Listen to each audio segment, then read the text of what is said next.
Assalamu alaikum wa rahmatullahi wa barakatuh. My peace, mercy, and blessings of Allah subhanahu wa ta'ala be on all of you. Today I'm going to share and discuss a new topic, a new poem that's Our Casuarina Tree. It is written by তরু দত্ত। তো আজকে আলোচনা করব তরু দত্তের লেখা বিখ্যাত memory poem বা lyric poem বা elegiac lyric বলতে পারো, আওয়ার ক্যাজুয়ারিনা ট্রি। এই কবিতাটি পড়লে আমরা বুঝবো একটি গাছ কবির জীবনের স্মৃতি হয়ে ওঠে। কিভাবে কিভাবে একটি গাছ কবির জীবনের স্মৃতি হয়ে ওঠে, এই কবিতাটি তার ব্যতিক্রম নয়। অনেক সময় কোনো একটা বস্তু, কোনো একটা থিংস, কোনো একটা মেটেরিয়ালস আমাদের জীবনের মূল্যবান হয়ে ওঠে, স্পেশাল হয়ে ওঠে, কারণ সেই বস্তুর মাধ্যমে আমরা আমাদের অতীতে ফিরে যেতে পারি, আমাদের স্মৃতিতে ফিরে যেতে পারি। তোমরা তোমাদের স্মৃতিতে ফিরে যেতে পারো। ঠিক তেমনি এখানে তরু দত্ত একটি গাছের মাধ্যমে তার শৈশব জীবনকে সুন্দরভাবে বিউটিফুলি তিনি এখানে স্কেচ করেছেন, অর্থাৎ তুলে ধরেছেন।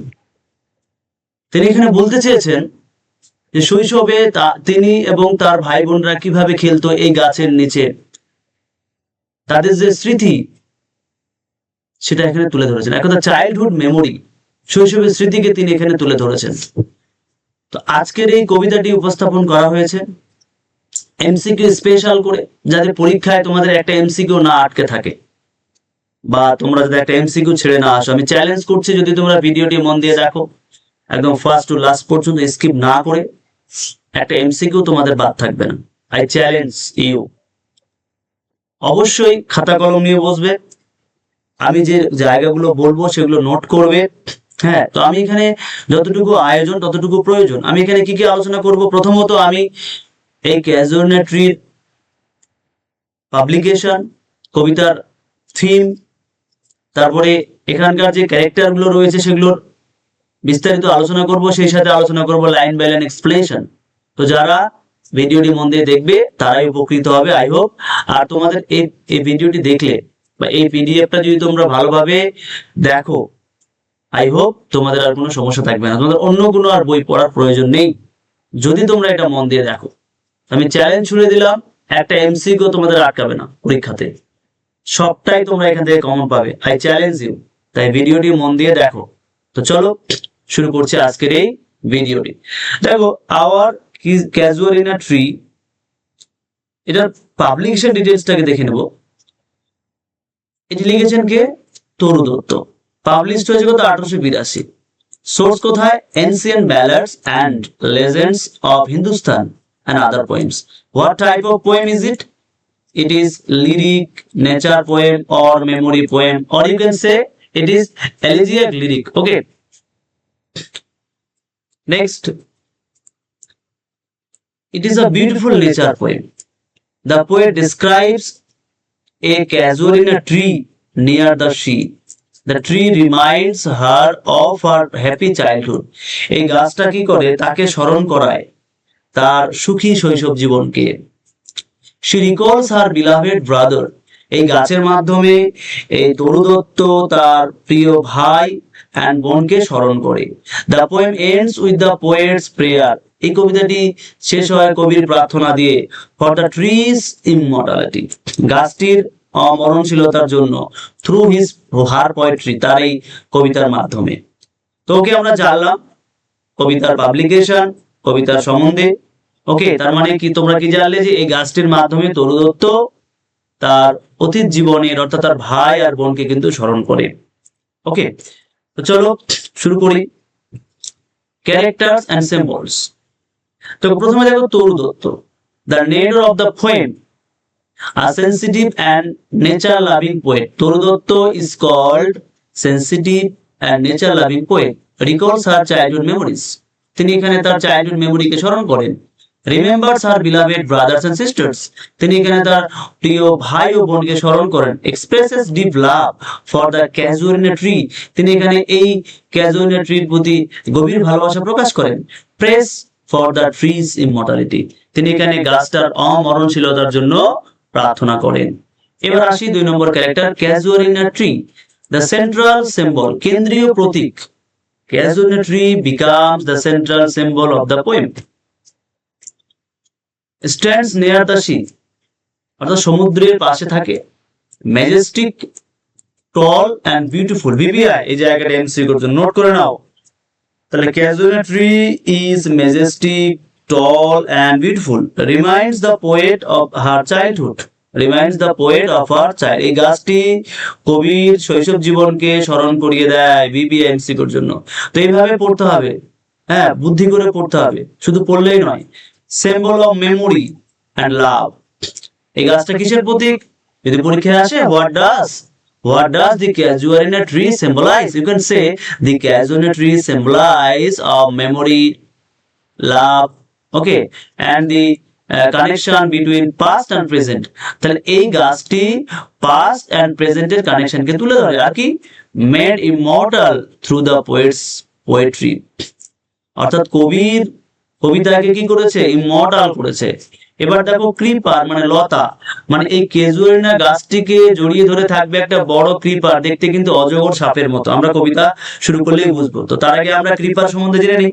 প্রথমে দেখো clings tightly to the tree, এই ক্রিপার মানে লতা, এই লতাগুলো কি হয়? গাছকে একদম জড়িয়ে ধরে মানে কি হয়? গাছের উপরে ওঠে। তোমরা হয়তো ছবিতে দেখতে পাচ্ছ। Compare to a giant Python, এই লতাটিকে তুলনা করা হচ্ছে কার সাথে? একটা জায়ান্ট পাইথন মানে অজগর সাপের সাথে তুলনা করা হলো। বিবিএ এমসিকিউর জন্য নোট করে নাও এগুলো, এর বাইরে একটা এমসিকিউ আসবে না। আমি যেভাবে পড়াবো তোমরা নোট করো, চ্যালেঞ্জ রইলো। আর হ্যাঁ, এই ভিডিওটাই এনাফ তোমাদের জন্য, আর অন্য কোনো ভিডিও দেখার প্রয়োজন নেই। লুকস ওয়াইল্ড অ্যান্ড মাইস্টেরিয়াস, মানে এই লতাটিকে দেখতে একদম বন্য মনে হয় আর অদ্ভুত মনে হয়।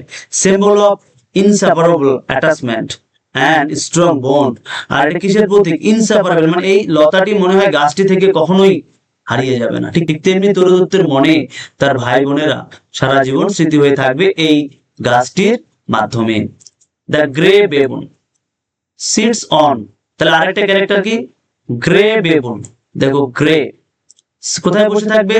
সিটস অন দ্য হাইয়েস্ট বাউ, মানে এই যে ক্যাজুয়ারিনা গাছের একদম উঁচু ডালে বসে থাকবে। লুকস টুয়ার্ড দ্য সানরাইজ, আর সূর্যের দিকে তাকিয়ে থাকবে।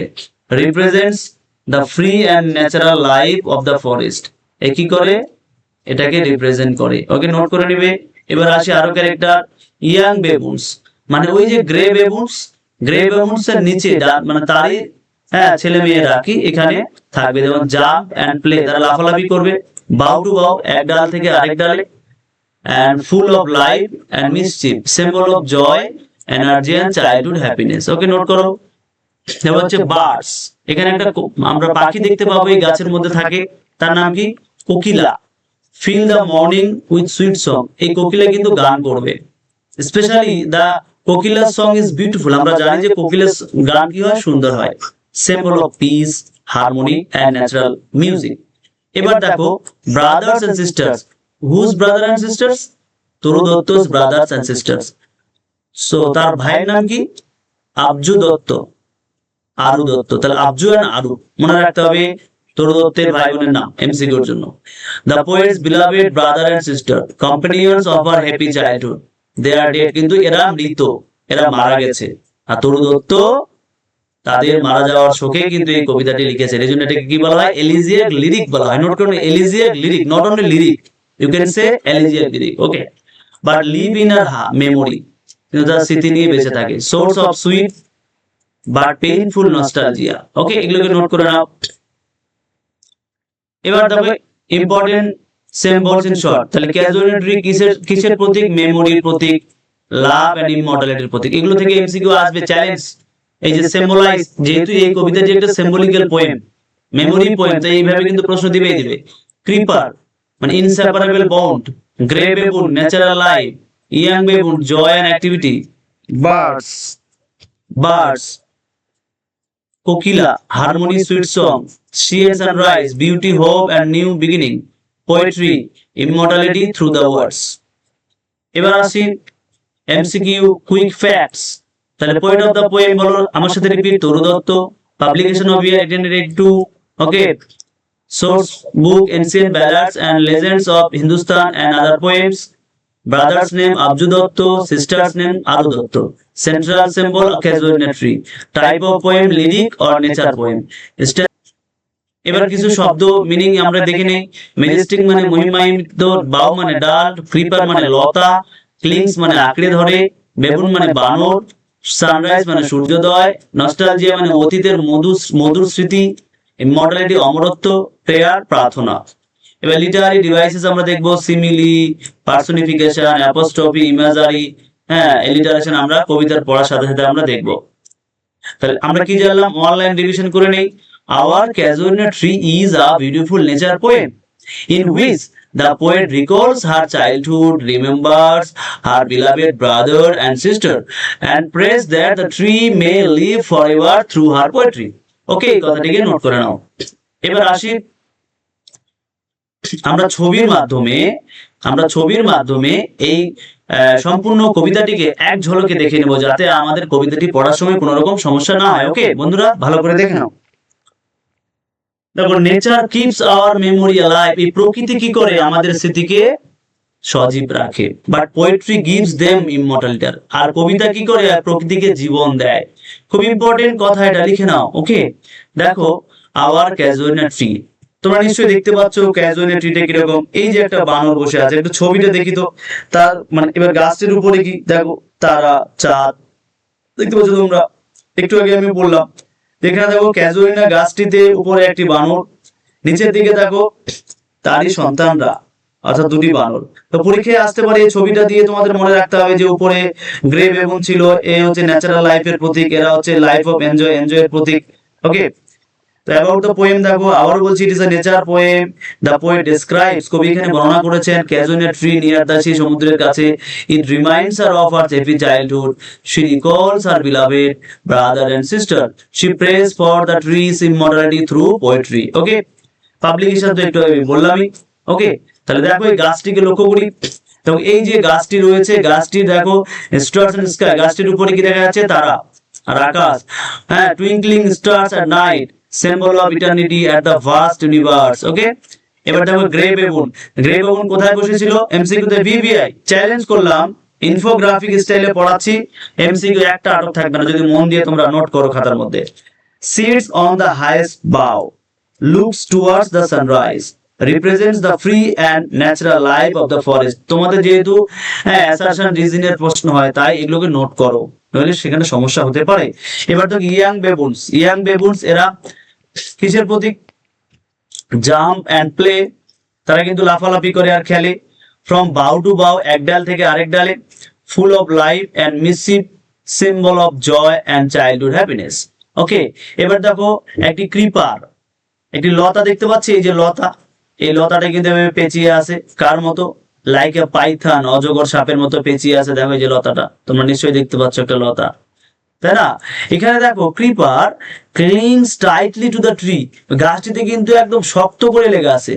আর compare to a giant python, python মানে অজগর, এই লতাটিকে একটা জায়ান্ট পাইথনের সাথে তুলনা করা আছে। এমসিকিউ তে ভিভিআই, এমসিকিউ এর জন্য এটা ভিভিআই একদম নোট করে নাও, এমসিকিউ এর জন্য এটা ভিভিআই নোট করে নাও।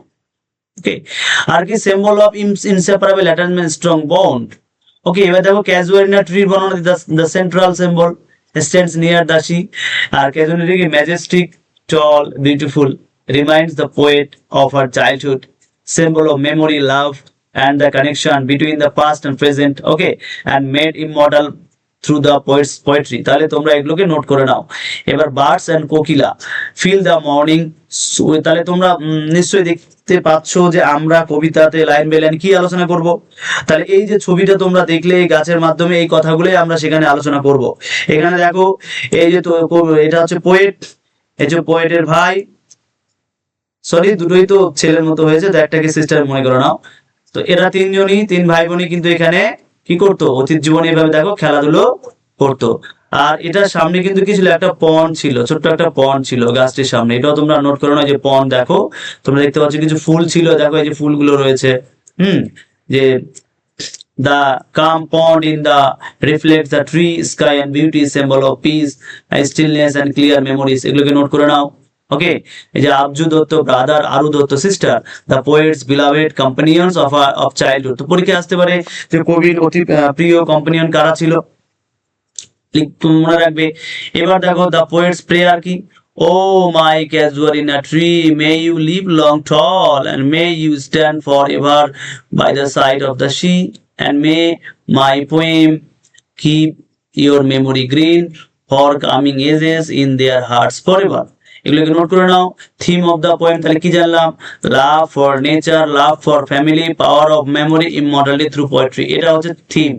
এই কবিতার থিম গুলো কিন্তু পরীক্ষায় দিতে পারে। সেন্ট্রাল মেসেজ কি, যে nature keeps hour memories alive and but poetry gives them immortal, মানে প্রকৃতি কি করে আমাদের মেমোরিকে জাগিয়ে রাখে, আর এই কবিতা কি করে প্রকৃতিকে জীবন দেয়। তো চলো এবার আমরা লাইন বাই লাইন শুরু করি। লাইক আ পাইথন, তাহলে like a huge Python, huge মানে বড় বা বিশাল, তাহলে একটি বিশাল বা প্রকাণ্ড, পাইথন মানে অজগর, অজগর সাপের মতো। তাহলে প্রথমে কবি সিমিলি দিয়ে কথাটি শুরু করলেন, সো দিস ইজ সিমিলি। তাহলে কে বিশাল অজগর সাপের মতো, এইভাবে প্রশ্ন করে করে পড়তে হবে। Who is like a huge Python, who is like a huge Python, the creeper is like a huge Python. So this is a MCQ, এটা একটা এমসিকিউ। তাহলে এখানে ওই ক্রিপারটা মানে লতাটা, একটু আগে যে বললাম যে একটা লতা জড়িয়ে ছিল, পেঁচিয়ে ছিল ওই খেজুরের গাছটিতে, হ্যাঁ, তো ওই লতাটিকে এখানে বলা হচ্ছে কার সাথে তুলনা করা হচ্ছে, এই হিউজ পাইথন অর্থাৎ একটা অজগর সাপের সাথে, বড়। Winding round and round, PBI. Winding মানে কি জড়িয়ে পাক খেয়ে খেয়ে, রাউন্ড মানে বারবার, মানে চারিদিকে জড়িয়ে পাক খেয়ে খেয়ে ওই মানে লতাটা কিন্তু উঠেছে কার মতো, একটা পাইথনের মতো, huge python. Okay, like a huge python winding round and round. দেখো আমি এখানে তোমাদের এমন ভাবে ওয়ার্ড মিনিং করেছি, তোমরা যে কেউ এই পিডিএফটা দেখলে তোমাদের অন্য নোট বই পড়া লাগবে না, সুন্দর করে উপস্থাপন করেছে। লাইক মানে মতো, হিউজ মানে বিশাল, পাইথন মানে অজগর সাপ, উইন্ডিং মানে জড়িয়ে পাক খেয়ে, রাউন্ড এন্ড রাউন্ড মানে বারবার চারিদিকে, অর্থাৎ যেন একটি বিশাল অজগর সাপ চারিদিকে পাক খেয়ে জড়িয়ে আছে। তার মানে এখানে কবি কি বলতে চেয়েছেন, এখানে কবি লতাটিকে বিশাল অজগরের সাপের সাথে তুলনা করেছেন। এতে ক্যাজুয়ালিনা গাছটির রহস্যময় জীবন্ত রূপ ফুটে উঠেছে। এই গাছটি শুধু প্রকৃতির সৌন্দর্যের প্রতীক নয়, এটি তরু দত্তের শৈশব ও তার প্রিয় ভাই আবজু এবং বোন আরুর স্মৃতির সঙ্গে জড়িয়েছিল। তাই গাছটিকে দেখলেই কবির অতীতের সুখের দিনগুলির কথা মনে পড়তো। এখানে একটা ফিগার অফ স্পিচ ব্যবহার করা হয়েছে কি, like a huge python, this is called simile. এখানে লাইক ব্যবহার করে তুলনা করা হয়েছে। তাহলে বিবিআই পরীক্ষার জন্য তাহলে এই জায়গা থেকে এমসিকিউ কি পেলাম, এই জায়গা থেকে এমসিকিউ পেলাম যে লতাটা কার মতো জড়িয়ে আছে, এই হিউজ পাইথনের মতো। এখানে কার কথা বলা হচ্ছে, এখানে ওই যে ক্যাজুয়ালিনা গাছে জড়ানো লতাটি, এই লতাটির ইংলিশ কি, ক্রিপার। এখানে ক্রিপারের কথা বলা হচ্ছে। আই হোপ তোমরা কিভাবে আছে winding round and round, winding round and round. Okay, বারবার কিন্তু খাতার মধ্যে নোট করো। এবার রাউন্ড এন্ড রাউন্ড, এখানে একটা রিপিটেশন ব্যবহার করা হলো, ফিগার অফ স্পিচ কি, এটাকে বলা হয় repetition. Next line, the rugged trunk. এতে রাট মানে কি, অমসৃণ মানে খসখসে, ট্রাঙ্ক মানে যে গাছের কাণ্ড। তার মানে এই যে ক্যাজুয়ালিনা গাছটি রয়েছে, এই গাছটির কাণ্ডটা কি ছিল, খসখসে ছিল। ইন্টেন্ডেড ডিপ, ইন্টেন্ডেড মানে কি খাঁজ কাটা, ডিপ উইথ স্কার্স মানে ক্ষত চিহ্ন, অর্থাৎ গাছের খসখসে কাণ্ডে গভীর ক্ষতের দাগ রয়েছে। তার মানে দ্য রাট ট্রাঙ্ক, যেখানে কি রয়েছে, ওই রাট ট্রাঙ্কে খাঁজ কাটা দাগ রয়েছে, গভীর খাঁজ কাটা ক্ষত চিহ্ন। এবার এখানে কবি কি বলতে চাইলেন, গাছের শরীরের ক্ষত চিহ্ন যেন জীবনের দুঃখ কষ্টের প্রতীক। ঝড় বৃষ্টি সময়ের আঘাত সহ্য করেও গাছটি দাঁড়িয়ে আছে। তেমনি তরু দত্ত তার ভাই আবজু ও বোন আরুর মৃত্যুর গভীর কষ্ট বয়ে বেরিয়েছিলেন। এই গাছটি তার কাছে সেই হারিয়ে যাওয়া সম্পর্কগুলোর নীরব স্মৃতিচিহ্ন হয়ে উঠেছিল। তাহলে এখানে দেখো ডিপ উইথ স্কার্স, মানে এটাতে visual imagery, figure of speech কি রয়েছে, ভিজুয়াল ইমেজারি। নেক্সট লাইন দেখো, up to its summit. Up to মানে পর্যন্ত, ইটস বলতে পজিটিভ প্রোনাউন, ইটস মানে গাছটির, তাহলে up to its very summit. Very summit মানে একেবারে চূড়া, হ্যাঁ কি, নিয়ার দা স্টার্স, নিয়ার দা স্টার্স। এক কথায় গাছটির চূড়া যেন তারাদের কাছ পর্যন্ত পৌঁছে গেছে, মানে গাছের যে উচ্চতা সেটা মনে হয় তারাদের কাছে পৌঁছে গেছে। Up to its very summit মানে উঁচু এখানে তোমরা লক্ষ্য করবে যে ক্যাজুয়ারিনা গাছটি অনেকটা টল, আমি প্রথমে বললাম লম্বা ছিল, টল ছিল, হ্যাঁ ম্যাজেস্টিক ছিল, ঠিক আছে। তো সে এতটাই উচ্চতা ছিল, মনে হয় মানে দূর থেকে দেখলে মনে হয় এই গাছটির উচ্চতা মানে এর যে সামিটের যে শিখরটা মনে হয় আকাশে তারাদের কাছে ছুঁয়ে আছে। তাহলে এখানে গাছটির অসাধারণ উচ্চতা মহিমা বোঝানো হয়েছে। কবির কাছে এই গাছ সাধারণ কোনো গাছ ছিল না, এটি তার স্মৃতি, ভালোবাসা, আবেগের প্রতীক। আকাশ ছোঁয়া এই গাছ যেন তার হারিয়ে যাওয়া প্রিয়জনদের স্মৃতিকে চিরকাল জীবন্ত করে রেখেছে। এখানে ফিগার অফ স্পিচ কি ব্যবহার করা, নিয়ার দ্য স্টার্স মানে হাইপারবোল, মানে বাড়িয়ে বলেছে। আসলে কি এই গাছটি ওই আকাশকে ছুঁতে পারবে? পারবে না, কিন্তু কবির কল্পনায় ছুঁতে পারবে, তাই এটাকে কি বলা হচ্ছে? হাইপারবোল। এই ক্রিপার ক্লিমস, এই যে লতা, ক্রিপার ক্লিমস মানে উপরে উঠেছে, in whose okay embrace bound, অর্থাৎ একটি লতা গাছটিকে আলিঙ্গন করে উপরে উঠেছে। তাহলে এই ক্রিপার ক্লিমস ইন হুজ মানে এই ক্রিপারটা কি করেছে? ওই গাছটিকে আলিঙ্গন করে জড়িয়ে ধরে কিন্তু উপরে উঠেছে। তাহলে এখানে লতা বড় গাছকে জড়িয়ে ধরে বেঁচে থাকে, যা ভালোবাসা ও নির্ভরতার প্রতীক। তরু দত্ত তার ভাই বোনদের সঙ্গে গভীরভাবে জড়িয়েছিলেন, তাদের হারানোর পরেও সেই সম্পর্কের স্মৃতি তার হৃদয়ে অটুট ছিল, ঠিক যেমন লতাটি গাছটিকে শক্ত করে জড়িয়ে রেখেছে। এখানে কি ফিগার অফ স্পিচ পেলাম? যেমন এখানে দেখো এমব্রেসেস মানে এখানে পার্সনিফিকেশন, গাছ লতা তো আর জড়িয়ে ধরতে পারে না, তাই না? লতাকে মানুষের মতো করে আলিঙ্গন করে দেখানো হচ্ছে। Next, no other tree could live but gallantly, কিন্তু নো আদার ট্রি অন্য কোনো গাছ কুড লিভ বাঁচতে পারতো না, বাট গ্যালেন্টলি এতটা সাহসের সঙ্গে, মানে লতাটা এমন ভাবে তাকে পেঁচিয়ে ধরেছে, অন্য কোনো গাছ হলে হয়তো বাঁচতে পারতো না। কবি এখানে সেটাই বলছেন, অর্থাৎ ক্যাজুয়ারিনা গাছটি প্রতিকূল পরিবেশে শক্তভাবে দাঁড়িয়ে আছে, একটি সাহস ও মানে দৃঢ়তার প্রতীক। তরু দত্ত জীবনের গভীর দুঃখ সত্ত্বেও তার স্মৃতি অনুভূতিকে কবিতার মাধ্যমে বাঁচিয়ে রাখতে চেয়েছেন। এখানে গ্যালেন্টলির যেটা রয়েছে সেটা হচ্ছে পার্সনিফিকেশন, গাছকে সাহসী মানুষের সঙ্গে তুলনা করা হয়েছে। নেক্সট দেখো, দ্য জায়েন্ট ওয়ার্স দ্য স্কার, এই যে জায়েন্ট এখানে দৈত্যকার, ওয়ার্স মানে পড়ে আছে, স্কার মানে ওড়না, এন্ড ফ্লাওয়ার্স আর হাং আর ফুলগুলি ঝুলছে, মানে বিশাল গাছটি যেন ফুলের ওড়না পড়ে আছে এক কথা বলতে গেলে। তার মানে এখানে জায়ান্ট বলতে এই গাছটিকে বলা হলো জায়ান্ট, তার মানে একটা মেটাফোর। কি ফিগার অফ স্পিচ? মেটাফোর। অর্থাৎ কবি গাছটিকে মানুষের মতো কল্পনা করেছেন, ফুলে ঢাকা গাছটি যেন উৎসবের সাজে সেজেছে। তরু দত্ত প্রকৃতির এই সৌন্দর্যের মধ্যেই শান্তি খুঁজে পেতেন এবং তার হারিয়ে যাওয়া প্রিয়জনদের স্মৃতিকে অনুভব করতেন।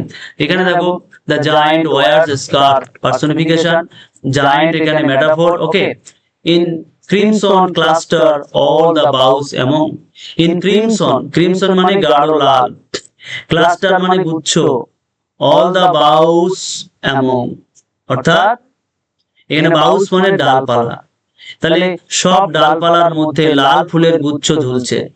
তাহলে সব তাহলে এখানে দেখো অল দা বাউস, এবং এই কথাটা কিন্তু এরকম কবিতার ক্ষেত্রে এরকম যে among all the boughs, among all the boughs কি ঝুলছে? গুচ্ছ। কিসের গুচ্ছ? অর্থাৎ ডালপালার মধ্যে ফুলের গুচ্ছ। ক্লাস্টার মানে ফুলের গুচ্ছ কি করছে? ঝুলছে। লাল গাঢ় ফুলের গুচ্ছ ঝুলছে। তাহলে লাল ফুলের গুচ্ছ প্রকৃতির প্রাণবন্ত সৌন্দর্যকে প্রকাশ করে। এই সৌন্দর্যের মতো কবি তার অতীতের স্মৃতি অনুভব করেন। গাছটির প্রতিটি ডাল যেন তার শৈশব ভাই বোনদের সঙ্গে কাটানো মুহূর্তগুলোর কথা মনে করিয়ে দেয়। এখানে দেখো ফিগার অফ স্পিচ, দেখো ভিজুয়াল ইমেজারি ব্যবহার করা হয়েছে। নেক্সট, হোয়ার অন মানে যেখানে, অল ডে সারাদিন ধরে, আর গ্যাদার্ড অর্থাৎ আর গ্যাদার্ড মানে কি করে? জড়ো হয় কারা? বার্ড পাখি এন্ড বি মৌমাছি। তাহলে লাইনটি এরকম যে এরকম লাইন, এটা হচ্ছে bird and bee are gathered all day whereupon, মানে কবিতার লাইনে সাবজেক্ট ভার্বের কিন্তু মেইনটেইন হয় না, এটাকে বলা হয় ইনভার্সন। কি বলা হয়? ইনভার্সন। ওকে, তাহলে তোমাদের মিনিং তো দেওয়াই আছে, তোমরা বুঝতেই পারছো।